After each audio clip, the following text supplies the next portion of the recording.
Hey everybody, it's Mariana with 3 Peaks Classroom. If you are new here, first of all, welcome and hello. I am a grade 3 and grade 4 teacher here in Alberta, Canada, and I love to make helpful YouTube videos for other teachers just like you. In today's video, this is part 2 in my 3-part mini-series where I'm talking about how I tackle and manage reading in my classroom. Last week, I uploaded a video all about how I do individual reading conferences with students, how I track their reading progress in my classroom, what are the materials that I use, how do I set up my binder, what does an individual conference with a student look like in regards to reading. In today's episode, I want to talk to you all about my home reading program, how I structure it, what are the materials that I use, what are some issues that I have with my program and how I get around that. And then in the final episode in this series next week, I want to talk about how to test an individual student's reading ability, both formally and informally. So if you are interested at all in joining along in my mini series, don't forget to hit that subscribe button so that you do not miss a single episode. So at the end of this episode, I'm actually going to share all the links to the resources that I talk about in this video. So if you are interested in seeing any one of these resources and reading more about them, I will share all the information at the end of this episode. All right, I just want to jump right in and show you what my old program looked like, but I want to really focus on my new program because I'm super excited about the new features that I've included in my new home reading program. My old version was just something that I pieced together really quickly. I didn't really think about it that much. I just knew that I had to have something for home reading. So this is my old version. I just found some really cheap clip art online. This is way before my TPT days also, you guys. So I just threw something together. The first page has parent info. The second page is reading questions that the parents could ask. And then each month was, a different amount of time that they had to read. So, in September, they had to read 10 minutes and then December, 12 minutes or whatever. And then at the very bottom, it also says the prize that they could win. So if they filled out their entire log for that month, they could win a hot chocolate and a cookie treat, for example. So my old program served me well. It worked really well in my classroom. But I was ready to jazz it up a little bit. I was ready for it to be a little bit more engaging. So out with the old and in with the new. I have my brand new home reading program that I have designed. I am super excited to use this in my classroom, mostly because it's a camping theme and I have this adventure mountain decor in my classroom, and I'm really excited for this to fit right in. But what I'm really excited about this program is that it has campers badges that the kids have to work towards earning towards their campers pennant, and then hopefully by the end of the year they will have completed their entire pennant, similar to like the Girl Scouts program or Beavers or things like that. Another reason why I'm super excited about this brand new home reading program is that I matched the monthly tasks and the monthly skill that they have to earn to what I'm teaching in my classroom at that time. So if you have my grade 3 or my grade 4 year plans, you'll know that I like to break up my reading instruction based on a theme for the month. So for all of September, the theme is making connections to stories. And so I have matched all of those themes in with my home reading program. So what we are learning in school mirrors what the students are practicing in their home reading program, and I am so excited for that new addition. All right, and really quickly, before I go in and tell you how I'm structuring everything in my classroom, I just really quickly want to flip through the pages and show you what this resource actually looks like. So the very first page is the cover page of the resource, and then we have terms of use. And then, of course, I've included a how to use this resource, printing instructions, etc. And then the next set of pages, the next 10 pages, are the badges that I have included in full color. And so at the beginning of the year, my plan is to print off 2 copies of each page so that I have enough badges should each student complete their monthly task, which I'm hoping they do. But each badge looks a little different and they correspond to a different skill, which I will mention here in a second. So those are all the badges. And then we come into the student resource. So this is the exact resource that I will be printing off for each one of my students. We will hole punch it, we will put it in a duotang, and this will be their home reading folder. And the very first page is the beautiful cover page where the students can color it and make it their own. And then the next page is the Camp Read a Lot Home Reading Program Explained. And this is a page that is for the parents. The parents will read all the information on this page so that they know how they can best support their child at home. It goes over what each of the month's strategies are and skills and what the pictures mean and how they can support their kid at home. So that's just the parent page. And then we jump into the monthly logs. Now each log looks exactly the same. The only difference is obviously the different months. have a different badge that the kids are working on. So in September, we have a lightning bolt, and I chose that specifically because we're talking about making connections. And I teach my students, when we talk about making connections in our reader's notebook, I tell them that every time they make a connection to something that they are reading, they have a lightning bolt that goes off in their brain, and their brain just gets a teeny bit smarter because they just built a new pathway. So for me, it's very personal. We use a lot of lightning bolts when we're talking about making connections. So that is the badge that they are going to try and earn for the month of September. At the very top, we have questions here that parents can choose to ask their kids if they want to, either every time they do home reading or once in a while. The students will fill out their log. Here's a spot for the date, the name of the book that they are reading, how many minutes they have read. They need to read a minimum of whatever amount of minutes for that month. So for me in September, it's always a minimum of 10 minutes. If they want to read more, that's their choice, but the minimum is 10.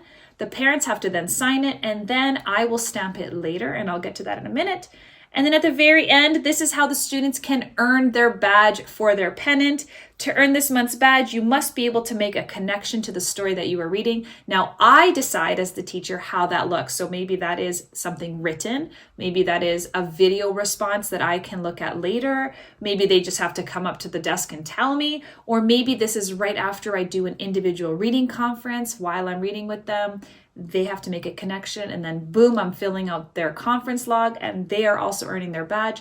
Either way, I decide how they earn this, and when they earn it, they get to check mark it, and then just some fun coloring for themselves as well. And then, like I mentioned, every month after that is exactly the same. The only difference is the skill that they are working on and the badge. So, in October, the skill is visualizing and etc. So yeah, every single month has 15 log entries, but again, this is totally editable. So if you would like to change how many log entries, or if you want to change the comprehension questions or the task, you can absolutely do that. The entire resource is editable. So now that we've gone over what the actual resource looks like, I want to talk to you about how I structure my home reading program. How do I start it? How do I implement it? Things like that. I always like to begin my home reading program during the second week of school, and there's a few reasons for that. Number one, first week of school is crazy. We're just learning everybody's names and we're just starting to get going. So I wait until the first week of school is done. But also, during the first week of school, I like to have a lesson with my students called the Just Right lesson. Can you find a book that is just right for you? Is this book too easy? Is this book too hard? You need to find a book that is just right for you and something that you are interested in reading. I make sure that we cover that lesson because that's going to be really important for when the kids go to pick out a books for their home reading bag. So we need to make sure that we've covered that just right lesson first. And that is a really important part to stress because when I'm doing my home reading program, the books that they are taking home need to be at their level or at their ability or a little bit easier than that. I do not want them struggling at home. I do not want them to be dreading taking out the book, knowing that they're not really going to understand it. I want them to pick a book that they are going to be excited to read about and something that is easy for them to read as well. So I always wait until we've covered and mastered the just right lesson. All right, and then in the second week of school, we get our home reading bags ready to go. So like I mentioned, I get my students' portion ready. I'll have these all printed and ready to go for each of my students. I do it double-sided to save paper. I'll hole punch it. I'll put it inside their home reading folder. Before, I used to do all red because my home reading program used to be Read Every Day, which was RED, yep. And I would put it in my red bag as well. Everything was red, but I've changed it now. So now it's Camp Read a Lot. And I think, the kids will decide what color they want to use. It doesn't matter to me. But yeah, they have their log, it goes inside the duotang, and then the duotang goes inside of the home reading bag, and then they find a book that is just right for them. They put it in here, they zip it up, and then this goes straight into that backpack right away, not on top of their cubbies, not in their desks. I make them put it right in their backpacks that very first day that we do the home reading program. Then, without missing a beat, we come back and we write it in our agendas. Hey, Mom and Dad, I have a brand new home reading bag. Let me show it to you. Let's read the parent info page together, etc. I will even send an email home to parents saying, we have begun our home reading program. Please check your child's backpack for more information. That way, I know I've covered all of my bases and we are setting up the kids for success right from that very first day. So starting on that very first night, I expect my students to go home, to take out their books, do their 10 minutes of nightly reading with a parent. I want the parent to be there in the room. Ideally, I would want the parent to be right next to them, but I know life is tough and a parent might be doing the dishes or they might be cooking supper or whatever. I want the parent to be in the room because I want the parent to be involved. And then when the child is done reading their 10 minutes or whatever, it's my hope that the parent will then go in and read one of the questions and ask their child one of the questions and notice, hey, you're struggling a little bit with that concept, or great job, fantastic. And then they fill out the log. That way the parents are involved in their child's reading as much as possible. So then when they are finished their nightly reading and they bring it to school the next day, my students know the 2 things they have to bring in with them onto their desks every single day is their home reading bag, and they take out their duotang. They flip open to last night's reading so I can see, oh, hey, you read this story. Fantastic. How did that go? I see their parent signed it. Fantastic. I get my teacher stamp and I stamp it so that it shows that you have completed your nightly reading. And then boom, they get $1 in my classroom economy system for their home reading. I also check their agendas as well because I ask that the parents sign the agendas. So boom, you get another $1 for getting your agenda signed. And just like that, my student in my class has earned $2 just for doing their agenda and their home reading.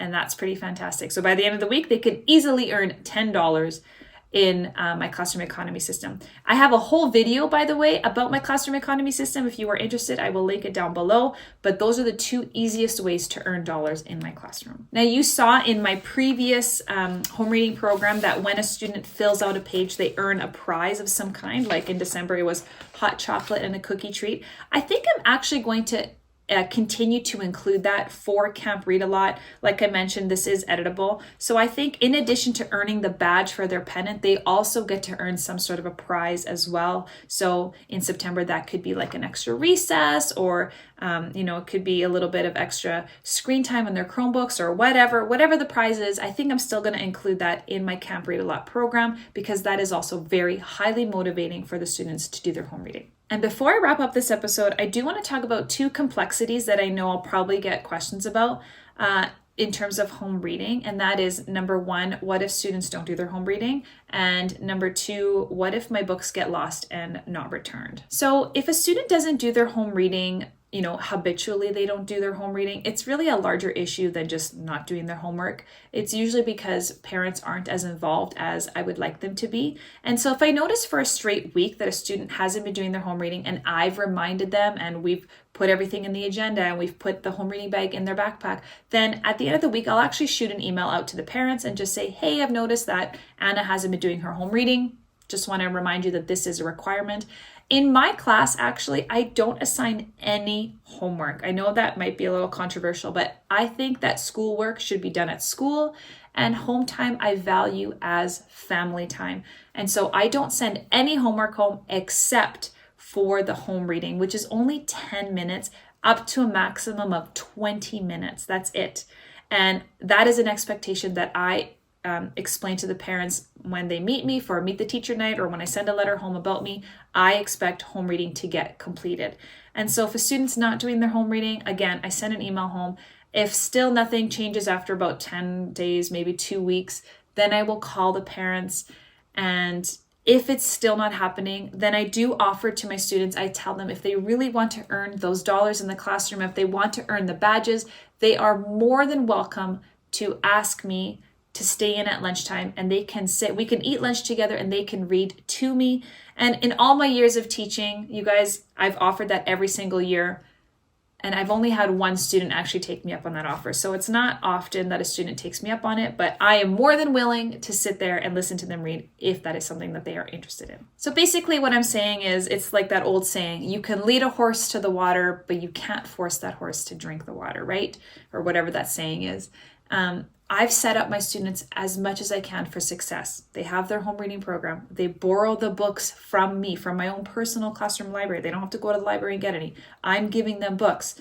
We put it in their backpacks. We write it in the agendas. I've sent an email home to parents. I've set them up so much for success, but I can only do so much. I also need the parents to be involved as well. And again, if it's not happening, then it's conversations that I'm having with parents in order for them to get their home reading completed. And if it doesn't get completed, then that will show when we do our individual reading conferences on their graphs that I talk about in the previous episode. If they've plateaued in their progress, it's very visual.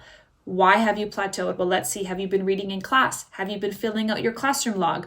No? Okay. How about your home reading? Have you been doing that? No? Okay. Well, those are two really easy ways that we can, fix in order for you to bump up that level or that ability. So again, I can only do so much. We really need the parents involved as well. And the second question I get all the time is, aren't you worried about your students misplacing your books or damaging your books? And to be honest, I'm not at all concerned.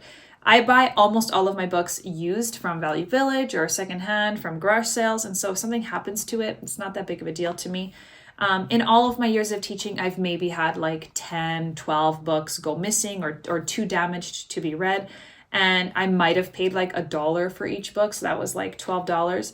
And if that means that students don't have to go to the library to find books, and if that means that they have access to a huge library just from my own personal classroom library, I am willing to put up with that risk. But to be honest, very rarely do my books go missing, and almost always students, they take care of my books because they know that this is my personal property, and they try really hard to take care of it. So I'm not concerned at all about books walking away or getting damaged in my classroom. Also, students know exactly which books they're allowed to take in my class. I have a whole classroom library set up for my books, and students know they can pick any one of those books. They are not allowed to take any of my mentor texts home. Those are my personal, hardcover books that are very expensive, but I have had a couple of students over the years ask if they can borrow a mentor text, and depending on the student, I will allow it as long as it fits inside of the reading bag, just because those books, again, those are my mentor texts, so I use those to teach actual language arts concepts in the class. But I think I've had like a handful of kids ask for mentor texts and nothing has happened to them. So yeah, I have a specific set of books that the kids can choose from. And if they've completed a book, or if they started to read it at home and they realize, wow, I'm actually not interested in this book at home, they know they are welcome to exchange their books at any time when they come in the morning. That's part of their morning responsibility. They put down their home reading, they put down their agenda. I'm walking around stamping everything. They go and exchange their books right away. And sometimes kids forget to exchange their books. Then when we write their agendas, they will go and exchange their books so that they have a fresh book once they've completed it, or again, if it's not something that they're interested in. All right, well, there you have it. That is my home reading program, explained how I introduce it, how I implement it, how I structure it, the new system that I'm going to have, with the stamps and everything. I hope you enjoyed that video. Funny enough, I was doing a little research on YouTube before I started filming this episode, and I could not find a single video from a teacher talking about how they structure their home reading program. And maybe it's because, it doesn't need to be explained, but I'm really excited about my program and I was really excited to share it with you all today. So now there's at least one video in YouTube talking about a home reading program. If you have any questions or comments about my home reading program, feel free to leave me a comment down below. I always will reply to you. All right. And like I mentioned at the end of the video, I was going to let you know where you can find all these things. So if you're interested in looking and reading more about my home reading program, it is listed in my TPT shop. You can go to teacherspayteachers.com and you can check out my store, 3 Peaks Classroom, and there you will find my home reading program. If you are also interested in the grade 3 or grade 4 year plans that I had mentioned, where I align the reading focus for that month with my home reading program, you can check those out as well on my TPT shop as well. All right, and finally, next week, I'm going to be sharing an episode with you about how I test my students' reading abilities, both formally and informally. So if you're not already subscribed, you might want to hit that subscribe button so you do not miss that next episode as well. Thank you so much for watching, everybody. Thank you for being here. I so appreciate each and every one of you. I hope you're having a great day, and I'll see you in the next episode. Bye.